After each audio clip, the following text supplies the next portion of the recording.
C'est parti pour admettre tous les participants et toutes les participantes.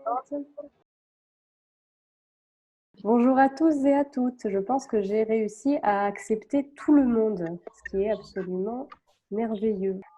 Soyez tous et toutes les bienvenus à ce 11e webinaire des rendez-vous de la coopération éducative au Brésil. C'est le 11e webinaire, mais c'est le 12e rendez-vous, puisque la semaine dernière, nous avons eu notre première conférence en ligne. J'admets encore quelques participants. Sachez que ce rendez-vous a l'air d'intéresser énormément de monde. Vous êtes très nombreux aujourd'hui. Alors, j'entends un petit bruit, moi, derrière moi.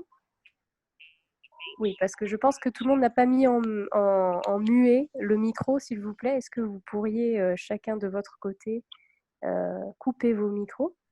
Ça me permettra de parler plus facilement et ça permettra à Marina da Costa, qui est donc ici avec nous, pour nous parler de phonétique, de mieux présenter les choses. Oi, boa tarde. Por gentileza, eu preciso da segunda via de uma fatura que vence Bon. hoje. Alors, ce que je vais faire, c'est que je vais couper vos micros et puis je vais activer seulement ceux de Marina pour commencer, d'accord? C'est parti.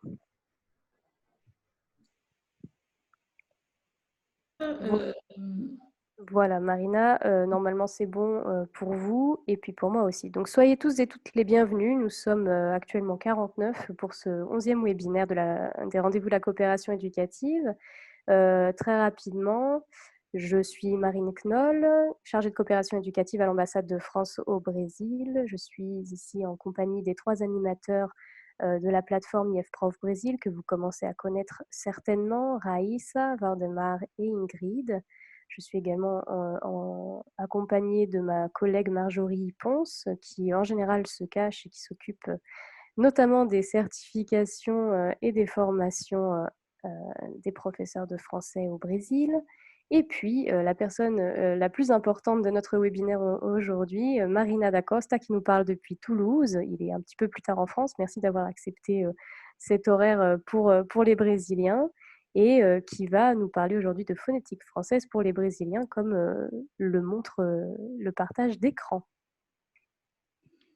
Merci Marine, merci les 3 animateurs du site. Et c'est un plaisir pour moi, même s'il est 20h, ça fait du bien de voir du monde qui s'intéresse à la phonétique. Comme mon nom l'indique, je suis d'origine brésilienne, donc je suis bilingue français-portugais du Brésil. Et les questions sur la phonétique m'ont touchée très rapidement dans ma vie personnelle et dans ma vie professionnelle. Donc aujourd'hui, j'ai décidé de spécifier la phonétique par rapport aux apprenants brésiliens. Et voilà, je vais utiliser des termes un peu techniques, donc n'hésitez pas à poser des questions pour que je vous réponde après.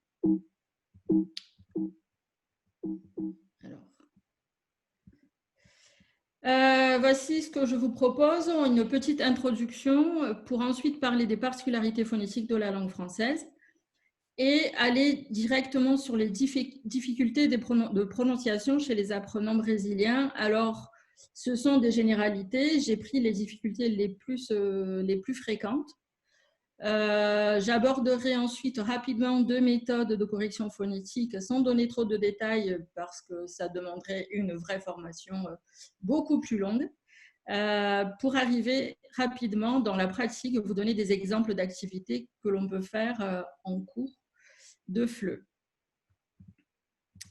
Alors, qu'est-ce que c'est qu'apprendre à parler? Si vous pensez en langue maternelle et à un bébé, le bébé, au début, il ne parle pas. Il fait du bruit, il fait des petits sons, il fait des tests, mais il arrive par la prosodie, c'est-à-dire la musique de sa langue maternelle, avant même de mettre des mots, des phrases, etc. etc. Donc, c'est par les intonations, les accentuations, le rythme que le bébé va communiquer avec sa maman, son papa, sa famille, pour ensuite ajouter les phonèmes et puis petit à petit du vocabulaire, de la grammaire, etc., etc. Et ceci est valable en perception et en production aussi. Donc, il perçoit d'abord la musique de la langue maternelle pour ensuite produire. Eh bien, en langue étrangère, c'est exactement le même système. Ce sont les mêmes phénomènes. Et ce qui donne comme base maintenant, quand on fait de la correction phonétique, de commencer exactement par la prosodie pour ensuite aborder les phonèmes. Alors, très rapidement, quand on parle de correction phonétique, on pense à oui, bon, bah, c'est bien parce que je vais mieux parler, les gens vont mieux me comprendre. Eh bien, oui, c'est vrai. Mais le fait d'être capable de maîtriser la prosodie du français va faciliter à segmenter les phrases en groupes de sens. Et petit à petit, on augmente notre maîtrise pour comprendre un long discours. Donc, vous voyez que bien prononcer, bien évidemment, permet une bonne production, mais permet également une meilleure compréhension. C'est moi qui écris sur l'écran, là ? Je pense qu'on n'a pas accès à votre écran. C'est drôle, je ne sais pas ce que c'est. Nouvelle fonctionnalité. Alors, donc, une fois que la prosodie elle est acquise, on va faire des exercices et des corrections sur les phonèmes pour aider l'apprenant à mieux produire et également à mieux comprendre.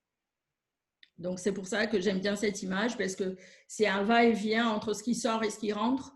Et grâce à cette perception qui s'améliore au fil du temps, et des cours, etc., on arrive à mieux parler et à mieux comprendre. Alors, ce que je fais quand je suis en formation, c'est que je demande aux professeurs du groupe pourquoi on a un accent étranger. Et j'ai voulu faire un petit test. Alors, c'est un peu inversé. D'habitude, je demande aux professeurs qui sont étrangers de me donner une phrase dans leur langue maternelle.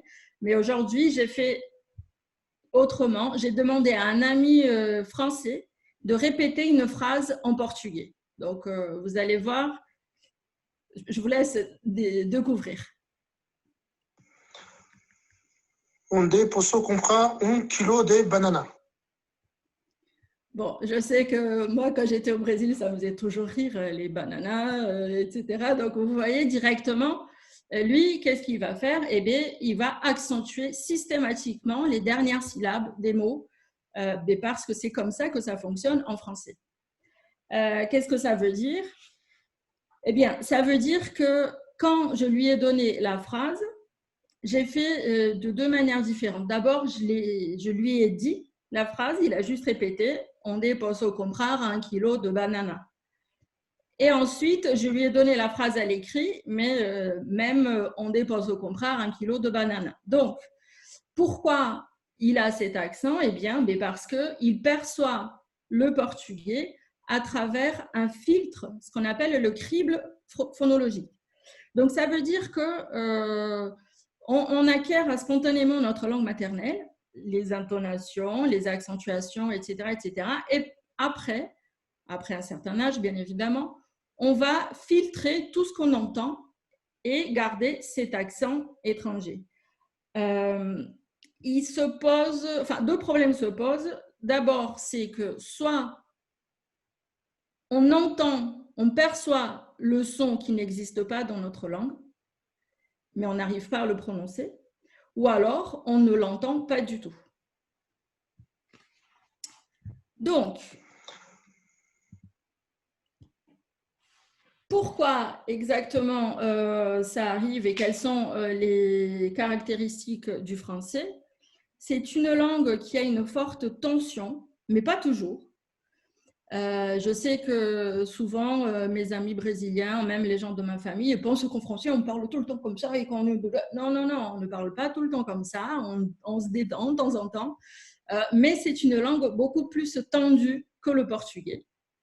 On a énormément d'antériorité des voyelles, c'est-à-dire que la langue, elle va s'avancer, on va toujours mettre la langue vers l'avant, comme les phonèmes du type I, U, la langue, elle est vraiment plutôt vers l'avant de la bouche. Une grande richesse consonantique. Concernant les consonnes, on va voir un peu plus tard, mais ça n'a pas beaucoup de différence par rapport au portugais. C'est plutôt un problème de réalisation. Il y a une organisation rythmique qui est régulière. Il n'y a pas d'accent lexical, c'est-à-dire qu'en français, on n'accentue pas le mot, mais on accentue le groupe rythmique, ce qui est très différent du portugais. Il y a une égalité syllabique, c'est-à-dire que toutes les syllabes dans un mot, dans un groupe rythmique, va avoir la même durée.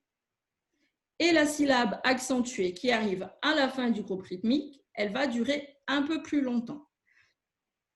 Bien évidemment, quand on parle, on ne se rend pas compte, mais quand on mesure, etc., ces caractéristiques sont assez saillantes. Donc, il faudrait travailler ça en cours également. Une autre particularité du français, c'est tous ces phénomènes de lien entre les mots, les phénomènes d'enchaînement, de liaison et le fameux « e » instable. Alors, il y a plusieurs terminologies, « e » instable, « e » caduc, le choix, voilà. C'est le « e » qui n'est pas accentué et parfois, je peux ne pas le prononcer. Ça va dépendre de la position dans le mot. Parfois, je ne dois pas le prononcer. Et puis, en fonction de la région où je me trouve, eh bien, je vais le prononcer ou pas. À Toulouse, on prononce tous les « e », par exemple. On ne dit pas médecin, mais on dit médecin. Mais pas tout le temps. Donc, ça donne toutes ces liaisons, ces enchaînements donnent une impression à l'apprenant du flux. Quand on entend un français parler, c'est blablabla, on ne comprend rien.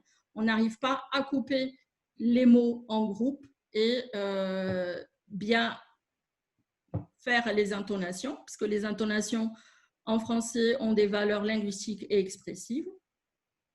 Et puis, la terreur de tout prof de FLE, c'est le rapport entre la phonie et la graphie, parce que c'est juste horrible.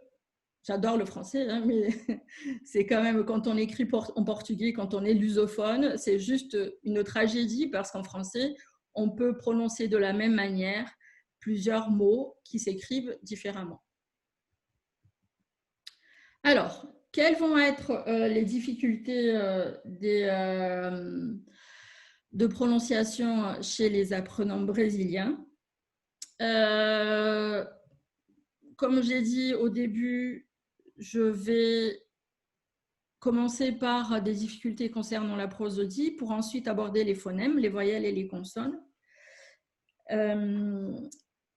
Dans un programme, quand vous avez un programme aussi, vous avez un programme à faire de correction phonétique et qui dure dans la durée, par exemple un semestre, une année, on va toujours travailler dans cet ordre-là. D'abord la prosodie, d'abord on chante et ensuite on met les paroles, les voyelles et les consonnes, etc., etc. Alors, qu'est-ce qui se passe chez les lusophones? Pour la prosodie, bien évidemment, les liaisons. Ce n'est pas seulement les lusophones qui ont des difficultés avec les liaisons, mais aussi, comme les amis, premier étage, etc. Le problème des liaisons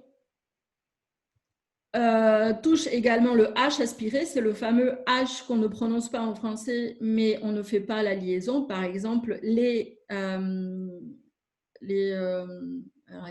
hales. Les enchaînements consonantiques et vocaliques, l'associé accepte, donc vous voyez ici, j'ai deux voyelles, je parle de prononciation. L'associé accepte, il y a deux voyelles qui se touchent, je dois prononcer les deux. Mais quand elles sont différentes, ça va, c'est plus compliqué quand nous avons la même voyelle parce qu'il y aura un petit jeu de tonalité, il va falloir prononcer un peu plus haut la deuxième voyelle. Donc l'associé étudie le projet, et. Un enchaînement consonantique, le mur est mouillé. Et bien sûr, les intonations. Alors, quand on arrive à ce point-là, travailler les liaisons, les enchaînements, les intonations, ce sont des points qui vont poser des problèmes aux Brésiliens. On doit toujours penser avant si tout ce qui est syllabation, groupe rythmique, le E instable, le rythme et l'accentuation, c'est acquis. Généralement, les étudiants brésiliens que j'ai n'ont pas beaucoup de problèmes par rapport à ça parce que nous savons le faire, parce qu'on le fait en portugais. Mais il faut quand même vérifier si tout est acquis avant d'enchaîner, c'est le cas de le dire, ces points-là, parce que si l'apprenant n'arrive pas à découper la phrase correctement en groupes rythmiques, ce sont les groupes de sens, eh bien, ça va poser des problèmes pour les liaisons et les enchaînements et les intonations. Donc, toujours vérifier avant, même si ça ne fait pas partie d'une difficulté propre au public brésilien.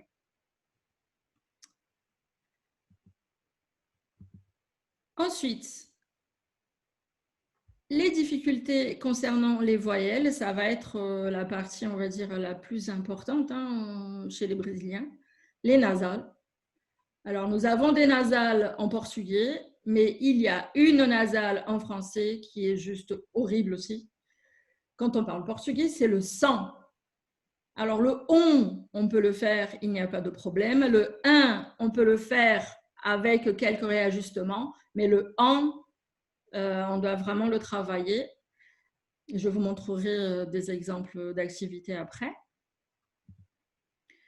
On va avoir des problèmes avec le U. Alors,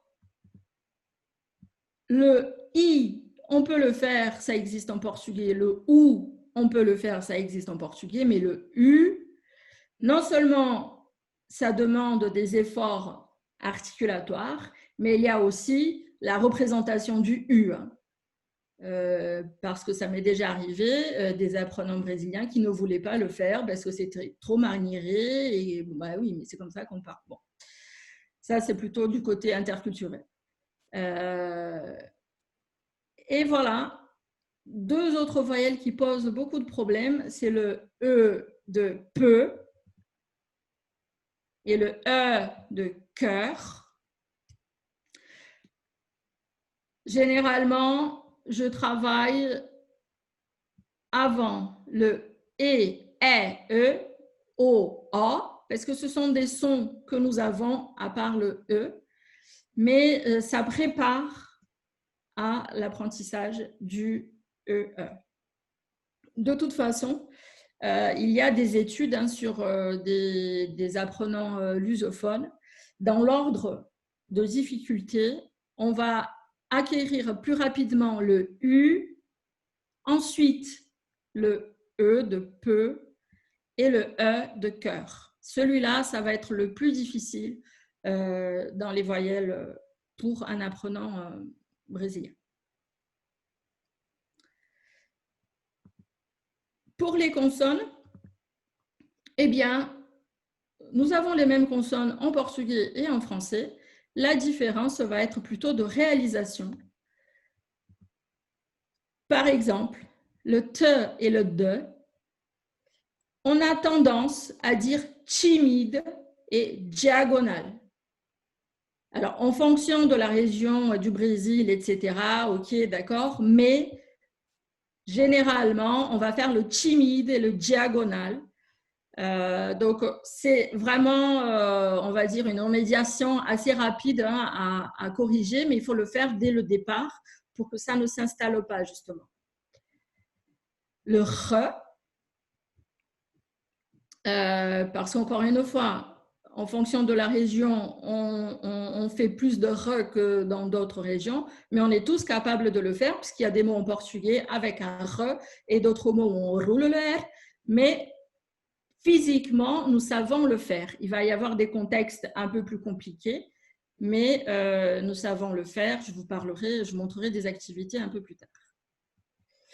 Et puis aussi, le fameux E qu'on ajoute automatiquement devant une suite de consonnes comme stylo, on va avoir tendance à dire estilo au lieu de stylo.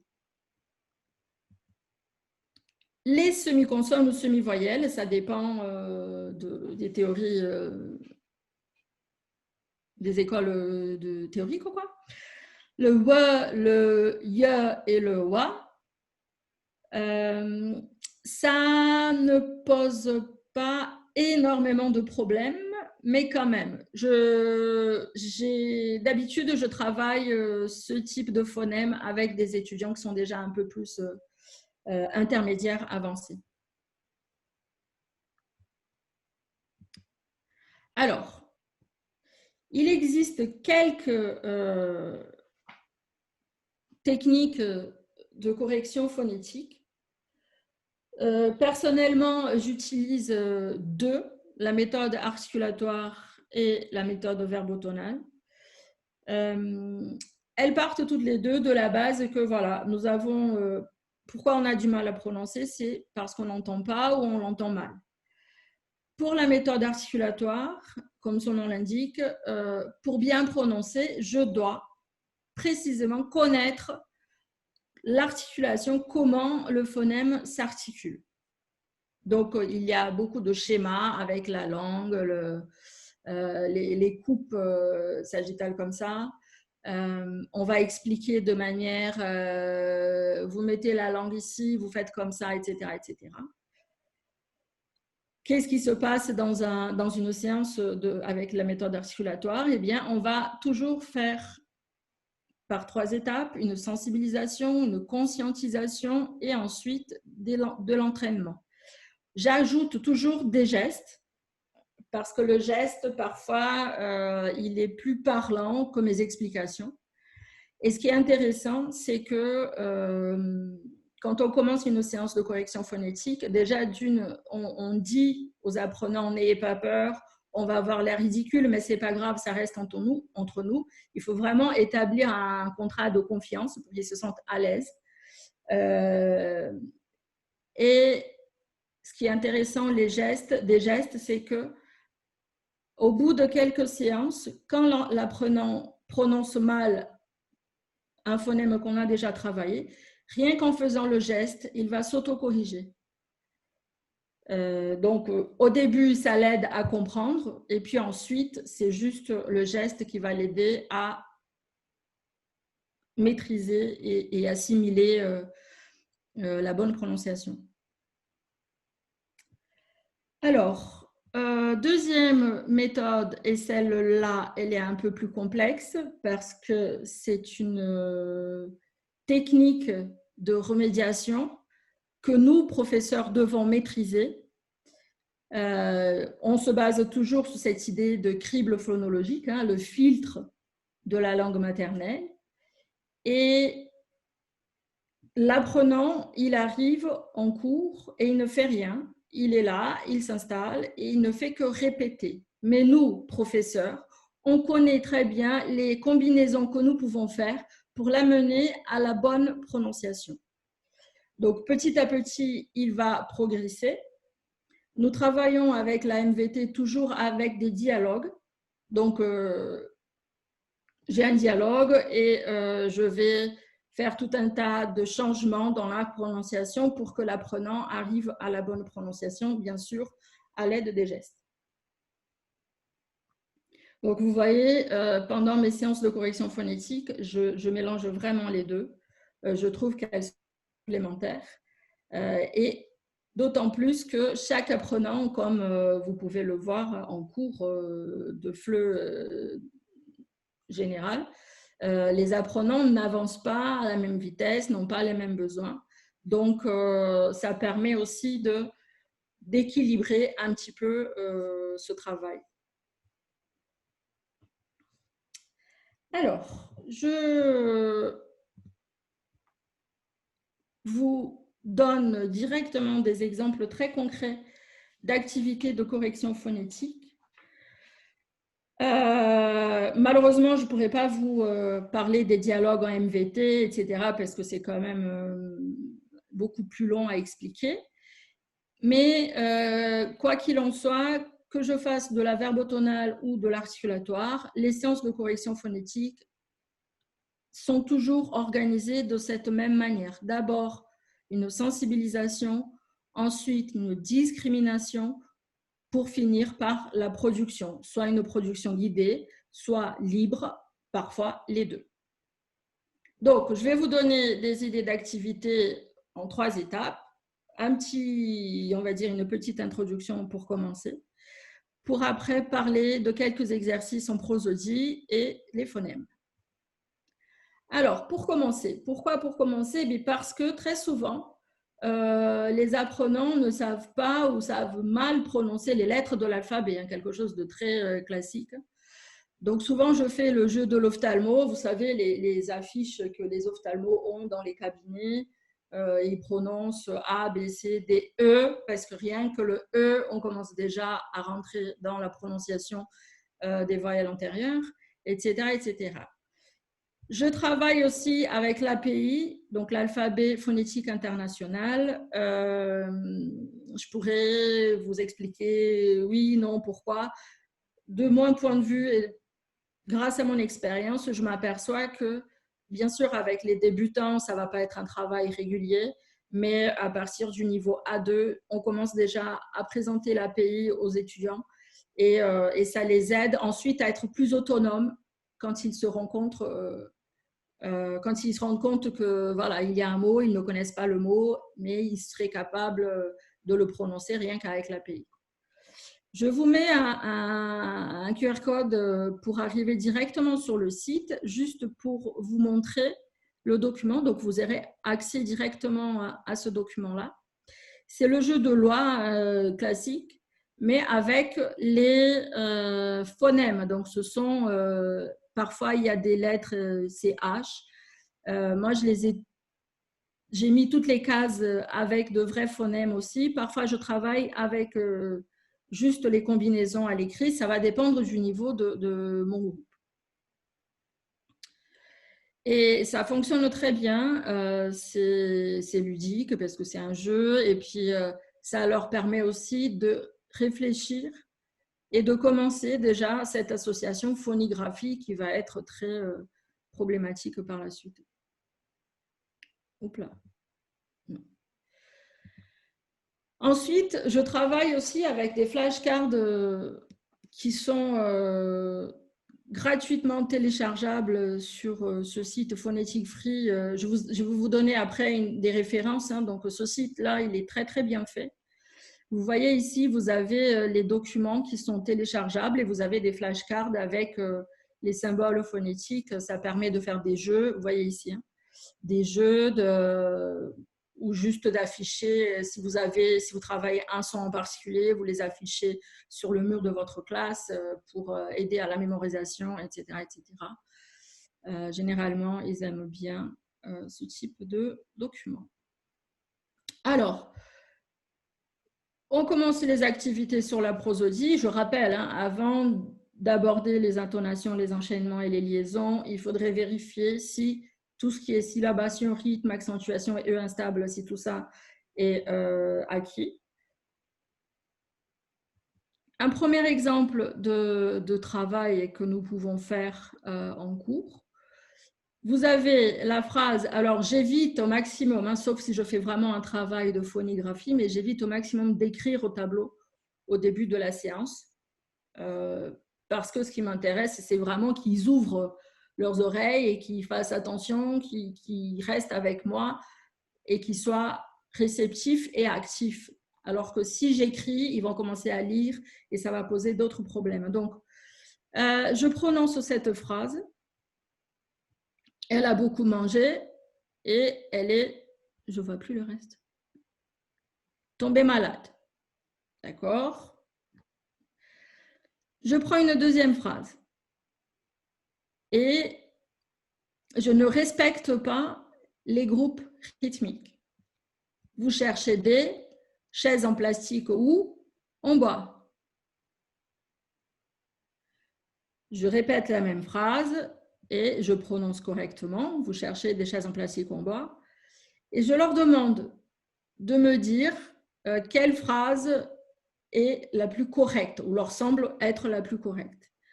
J'ai toute une liste de phrases et je joue à chaque fois avec ce jeu de je change les groupes rythmiques et je le laisse tel quel. Ensuite, avec les mêmes phrases, je leur demande de se lever Et je leur demande de marquer, vous voyez, je reviens toujours à l'histoire de gestes, de répéter avec les syllabes en gardant le rythme, etc. Et je leur demande également de faire des pauses quand il y a la barre oblique. Donc, vous cherchez des chaises en plastique ou en bois. Pour l'instant, je ne travaille pas l'intonation, d'accord? C'est vraiment pour les sensibiliser au groupe rythmique.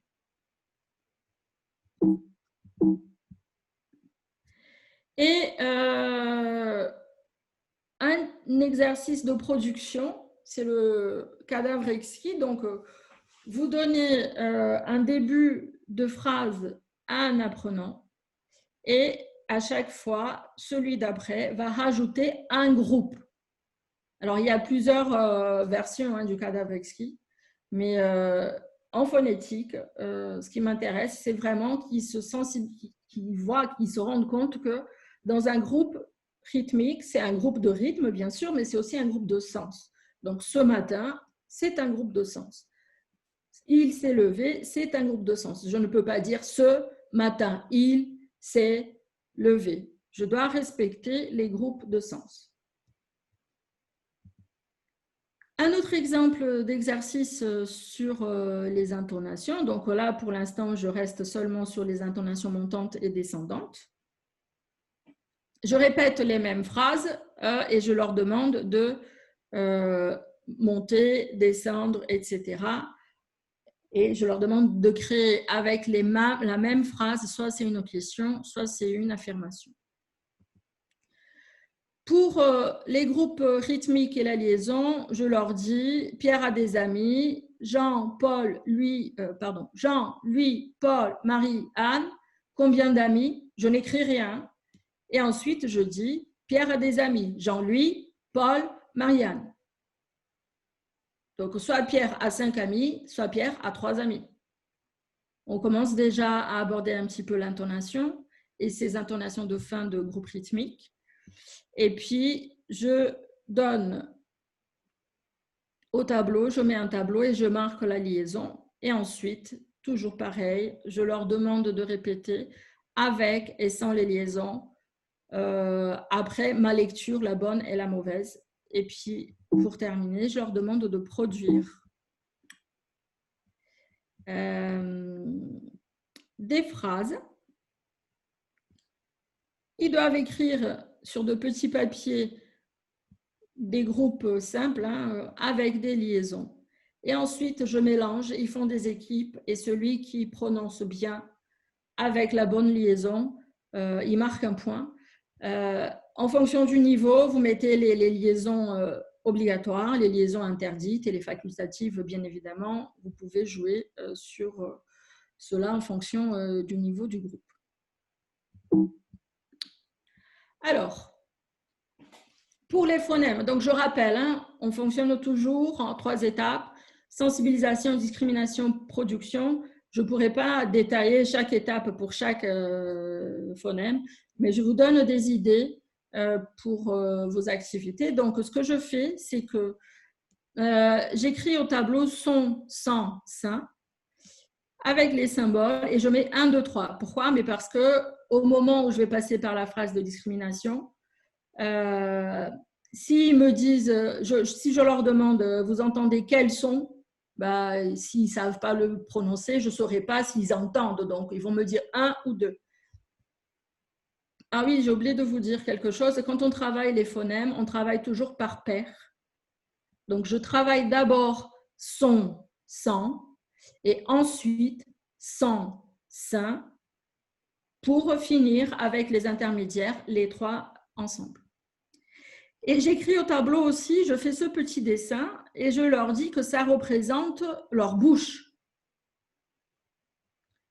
Donc, ici, la bouche, elle est ronde et je fais le geste. Je fais son. Ensuite, pour prononcer le « en », on va ouvrir la bouche, mais à la verticale. Sans. Et pour prononcer le « un », c'est une simple ouverture. Sin. Son. Sans, sin. Généralement, ils rigolent, ils trouvent ça bizarre, mais ils aiment bien et ils retiennent, c'est le plus important. Pour les nasales, je ne parle pas du 1 toulousain, hein, du lundi, parce que c'est un autre niveau de difficulté. Tout simplement parce que partout en France, sauf dans le sud, on va remplacer le 1, le lundi, par 1. Donc, on va dire lundi et pas lundi. Je voulais vous montrer pour les nasales aussi un exercice sur Learning Apps qui est assez sympa parce que vous pouvez les faire en cours ou à distance, n'est-ce pas? C'est à la mode en ce moment. Vous avez donc le son long et l'apprenant doit classer on ou en. Il déplace le son en fonction de ce qu'il entend. Et il y a une correction après, donc il a le résultat tout de suite après. Une activité pour les nasales à faire en classe, donc c'est un jeu de rôle. Bon, au restaurant, il y a un client et un serveur, et vous avez un menu comme par hasard avec des aliments qui contiennent des nasales, donc concombre en tranches et oignons en morceaux, etc., etc. C'est assez drôle, mais très efficace. Alors, pour le U, une gymnastique, on commence toujours par la gymnastique. I ou, parce que tout ça, nous savons le faire. Et puis, on leur dit petit à petit de ramener les lèvres vers l'avant et le son est prononcé vers le bas. C'est un U et pas un U. Vous savez, la bocking, on fait pas. Oui, il y a la bocking, mais parfois, ils exagèrent un peu trop et ils parlent tout le temps comme ça. Donc, la gymnastique permet ce va-et-vient, cette ouverture et cette fermeture pour arriver au son du milieu, qui est le U.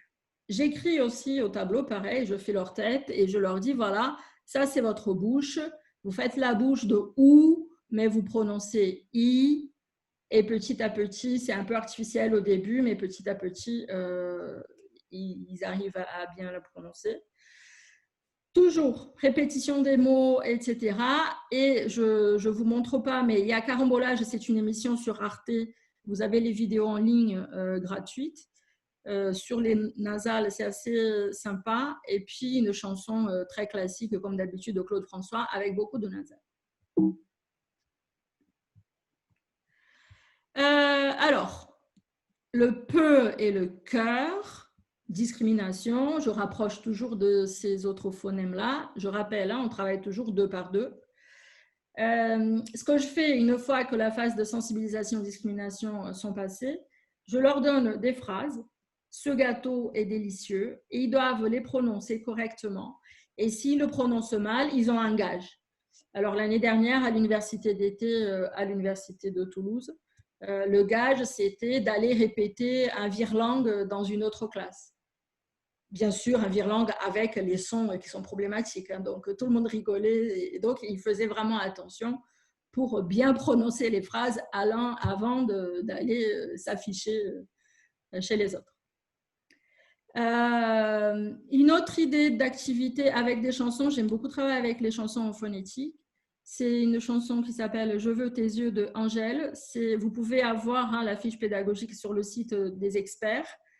Ils écoutent la chanson, d'abord une colonne avec les 2 sons et ensuite ils écrivent comme ils pensent et après vous faites un travail avec les paroles, bien sûr, avec une correction, etc. Et pareil, le jeu de la vache, c'est un peu comme ce gâteau est délicieux, mais sur le site La Phonétique en jouant, vous avez beaucoup de ressources téléchargeables gratuites. Je vous invite à y jeter un œil, c'est très intéressant. Donc, le jeu de la vache, c'est vous avez des phrases et quand vous tombez sur me, parce que la vache en français fait me, ils ont un gage, quoi. Alors, pour le re,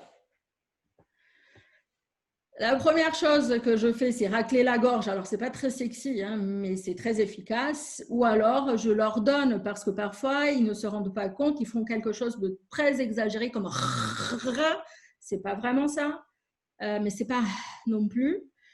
Et donc, je fais la bouteille d'eau. Vous savez, quand vous avez mal à la gorge, vous prenez un peu d'eau et vous...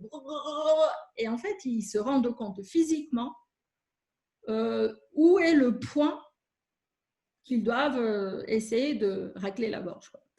Et tout ça pour baisser la tension. Le re, c'est le son, c'est le phonème le moins tendu de la langue française.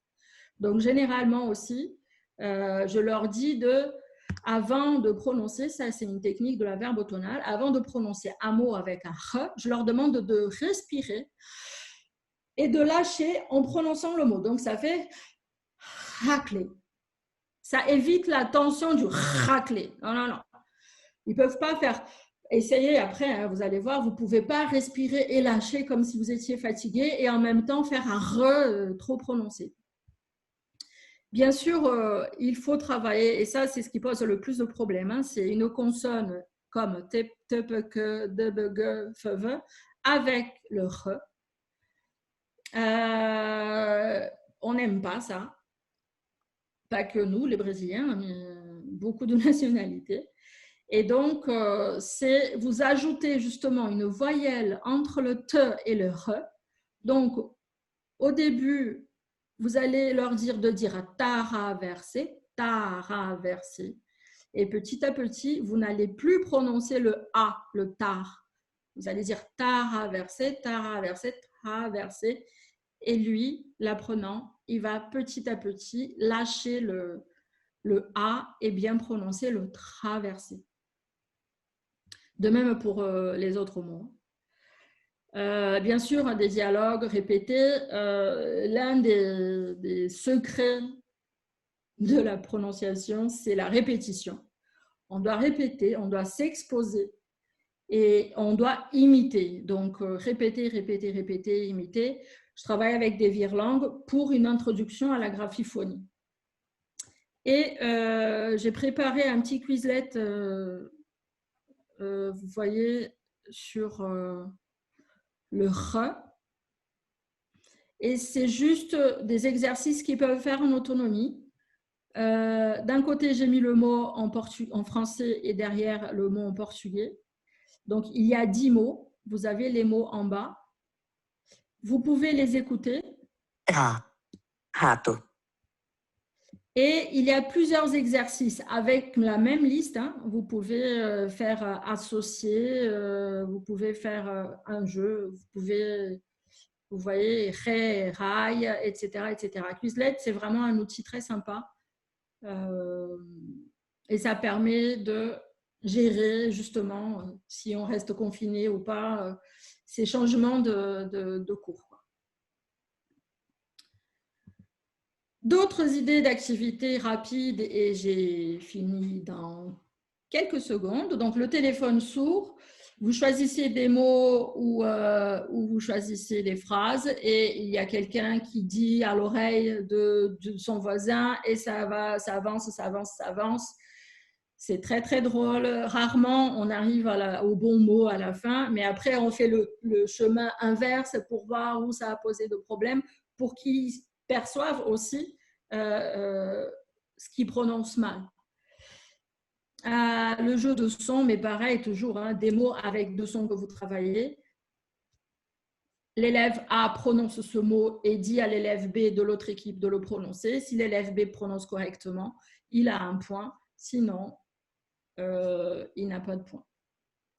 Pour travailler la phonigraphie, donc pareil, hein, pour des très débutants, c'est un peu compliqué au début.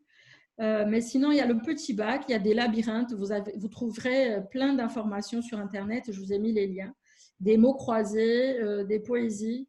Bien sûr, avec la phonigraphie, il y a un moment où on va devoir expliquer, hein, donner un peu les règles, comme pour les liaisons, etc. Mais ensuite, ça leur facilite l'apprentissage du français. Dernier exemple, la roue. Si vous travaillez un son nasal comme le 1, eh bien, tout autour, ils mettent les possibilités à l'écrit du son avec des exemples. Donc ça, j'ai trouvé ça sur un site d'un prof en maternelle, et les professeurs en maternelle et en primaire, ils ont beaucoup d'idées sur tout ce qui est prononciation, justement parce qu'ils travaillent ça avec les enfants. Donc c'est très intéressant comme source d'inspiration. Pour finir, alors je pourrais parler des heures et des heures encore, il y a beaucoup de choses encore à montrer, etc. Mais que vous essayiez de trouver une activité vous-même, que vous suiviez les points phonétiques de vos manuels. C'est important de penser à cette progression. On apprend d'abord la musique d'une chanson. Et d'ailleurs, quand on pense à une chanson, parfois on oublie les paroles, mais on connaît la chanson. Donc, la musique de la langue, ça va être la base. Et si vous avez une base solide, ensuite, les corrections concernant les phonèmes viendront facilement. Bien sûr, selon les niveaux et les besoins des apprenants, du groupe, etc.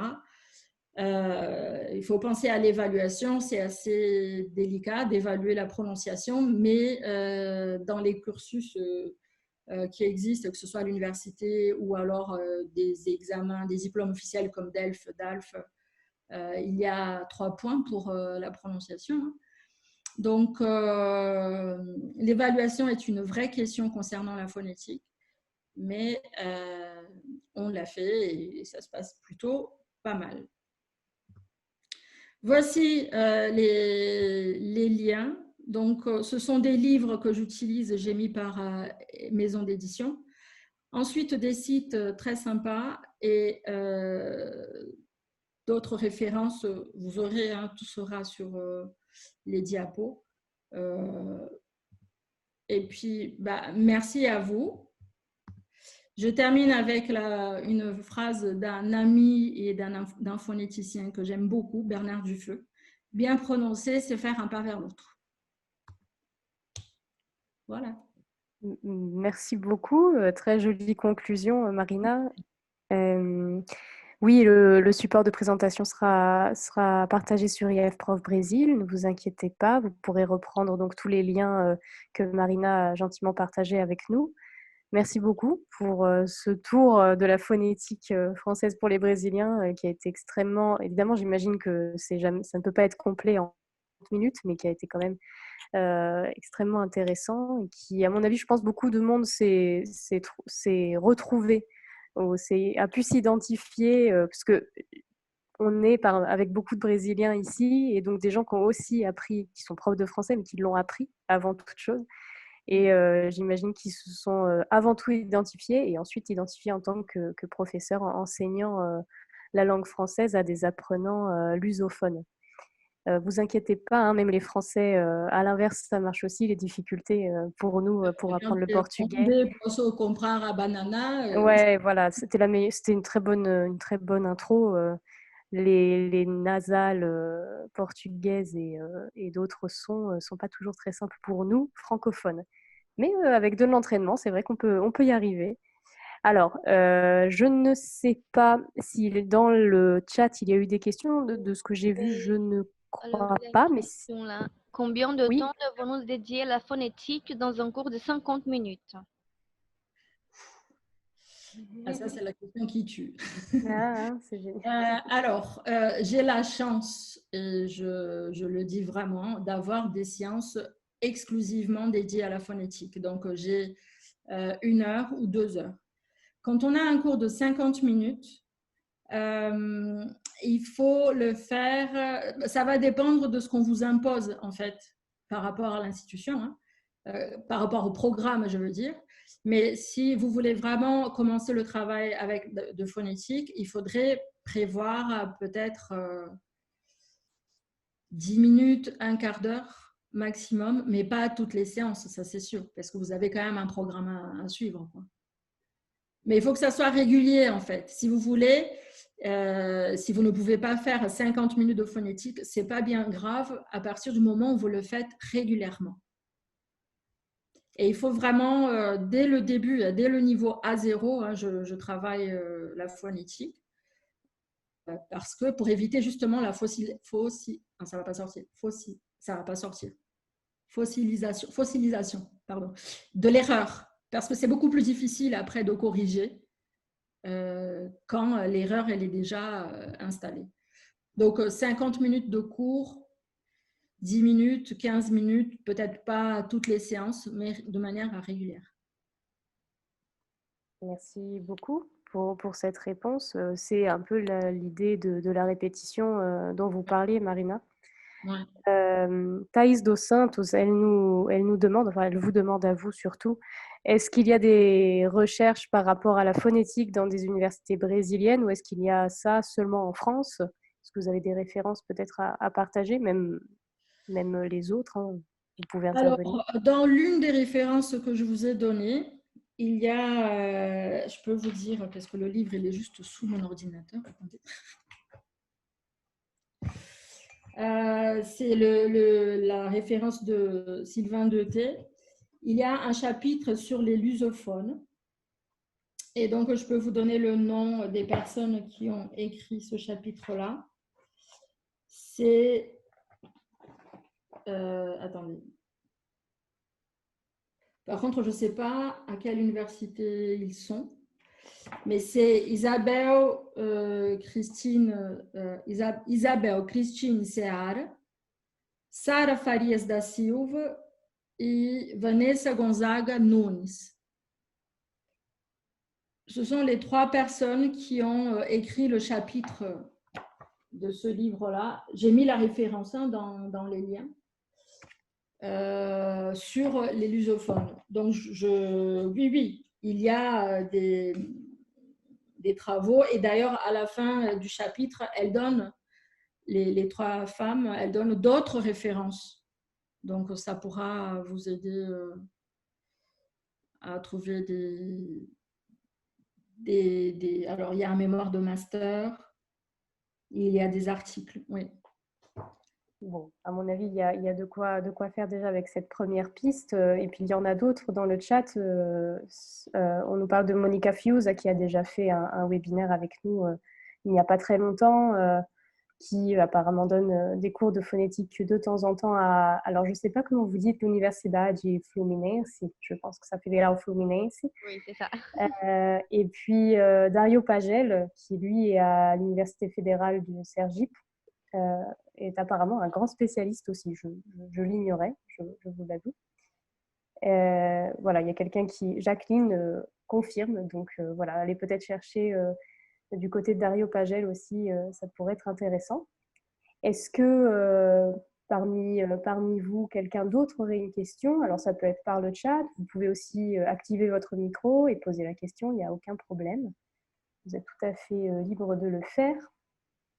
Ou est-ce que tout est parfaitement clair et que vous êtes déjà prêt à appliquer tous les conseils prodigués par Marina aujourd'hui lors de Les méthodes, c'est vrai que je vous ai donné des liens, mais c'est vrai que les méthodes aujourd'hui, ils ont fait beaucoup d'efforts pour justement proposer des activités plus cohérentes, plus en contexte.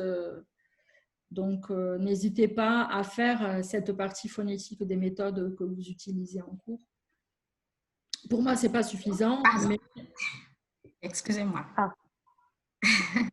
Ma question, c'est plutôt pour savoir, ce n'est pas forcément par rapport à la présentation d'aujourd'hui, mais pour savoir quand est-ce qu'on aura d'autres présentations aussi bien que celle-ci. Jacqueline. De phonétique, hein, je parle. Sur le même sujet, vous voulez dire? Oui, oui, à propos du même sujet, de la phonétique, parce que c'est vrai, c'est important et ça a été très bien présenté, ça m'a vraiment plu. Donc, j'aimerais bien voir d'autres présentations comme celle-ci. Est-ce que vous avez une prévision d'autres présentations? Alors, déjà, merci beaucoup pour ce commentaire très positif. Je pense qu'on est tous d'accord que la présentation de Marina est excellente. Après, sur le thème de la phonétique, nous n'avons pas prévu pour l'instant de nouveaux webinaires, mais vous êtes en train de nous dire que ça vous intéresse d'approfondir le sujet. On envoie à chaque fois à la fin de nos webinaires des enquêtes de satisfaction où vous êtes libre aussi de vous exprimer pour nous dire quels seraient les sujets qui vous intéresseraient. On essaie dans la mesure du possible de répondre à ces demandes. Donc, si jamais on voit qu'il y a une forte demande sur ce sujet, on essaiera effectivement, peut-être,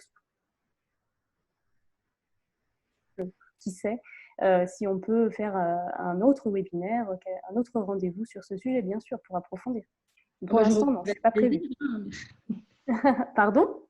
Je reviendrai avec plaisir. Ah, ben voilà, donc si Marine accepte, Très le bien. rendez-vous est pris. Très bien. Merci beaucoup. Merci Jacqueline. Est-ce qu'il y a d'autres commentaires ou d'autres questions? Alors là, on a un petit commentaire de Valdemar qui nous parle de Damien Cabanal de l'université Clermont-Auvergne, qui serait donc aussi spécialiste de la question. C'est ça, Valdemar, hein?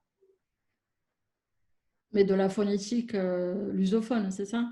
Par rapport au portugais?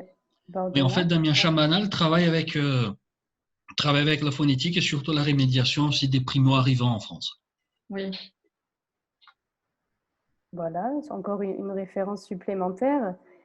Je pense pas dans le chat avoir vu d'autres questions. Si les animateurs d'IF Prof en ont vu, n'hésitez pas à me le dire. Je ne crois pas. Est-ce que quelqu'un d'autre a quelque chose à rajouter, à dire?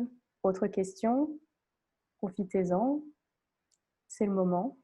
Après, voilà, j'ai mis des choses très pratiques, hein, mais c'est vrai que d'un point de vue théorique, il y a Michel Billière, Pietro Intravaya, il y a Bernard Dufeu, enfin, Sophie Diableo, il y a quand même tout un tas de Français qui travaillent là-dessus, mais d'un point de vue français, quoi. Oui, voilà. Mais ça peut donner des pistes, justement, pour tout ce qui est méthode à d'autres langues, en fait. Bien. Alors, il y a une question intéressante, je trouve. Toutes les questions sont intéressantes en soi, hein. Mais celle de Stéphane, c'est une question que je me suis moi-même posée, en fait. D'où vient le problème du A avec Chiu, alors que le son existe, enfin du 1, en fait. Stéphane, parce qu'en fait, en portugais, on fait une diphtongue. Mais dans l'irman. Voilà, on ne dit pas irmã, mais on fait irmão, pan. Certes, mais par exemple... Oui, non, oui, c'est ça alors. Et d'ailleurs, quand je donne des cours de portugais à des Français, pour qu'ils prononcent bien man, la main, je fais... Alors, est-ce que je vais arriver? Ouais. Je leur écris comme ça. Excusez-moi, j'écris très mal avec mon doigt, n'est-ce pas? Je leur dis de lire... Alors, pendant ce temps, D'accord, pendant ce temps, je vais intervenir alors parce que je ne comprends pas. Dans irmão, je comprends parce qu'il y a un O après, mais le irmão. Irmã, au féminin. La fille. Oui, au féminin. Pour moi, c'est le même an que le en français. C'est exactement la même nasale AN. Non, excusez-moi, mais non. Non, mais d'accord. Petite différence. Ce n'est pas le même. Alors, qui n'est pas d'accord? C'est Jacqueline qui n'est pas d'accord? Oui, c'est Jacqueline. Je voudrais juste dire qu'en français, les en français, il est un peu plus arrondi. En portugais, non. Donc, on a en portugais en français, c'est en. Donc, la bouche est avant en français qu'en portugais. Donc, ce n'est pas le même. C'est pour ça que ça pose des problèmes parce que ça ressemble, mais ce n'est pas le même. Stéphane, vous m'entendez? Oui, oui, oui. Regardez, lisez là.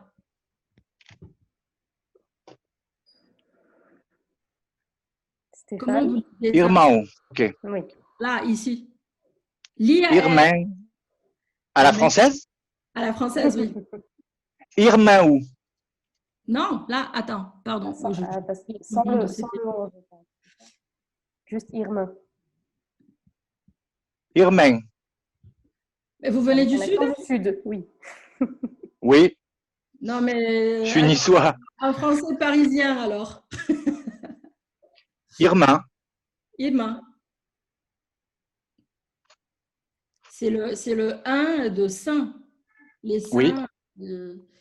Donc, cette nasale-là, on peut le faire. Et d'ailleurs, les Brésiliens, comme les Français, n'ont pas de difficulté quand il y a juste la nasale finale comme ça. Mais par contre, s'il y a le irmão, et là, il y a la diphtongue, et c'est compliqué pour les Français. Exact. OK. Mais ce n'est pas impossible. Hein. Ah non, rien n'est impossible. Il faut répéter, et un jour, on a le déclic. Exactement. Merci Stéphane pour cette question. Merci. Est-ce que... Oui, donc là, il y a un petit commentaire de Narcisse qui dit « Les lèvres sont arrondies en français, en portugais, c'est détendu ». Je pense que c'était un commentaire par rapport à Irma.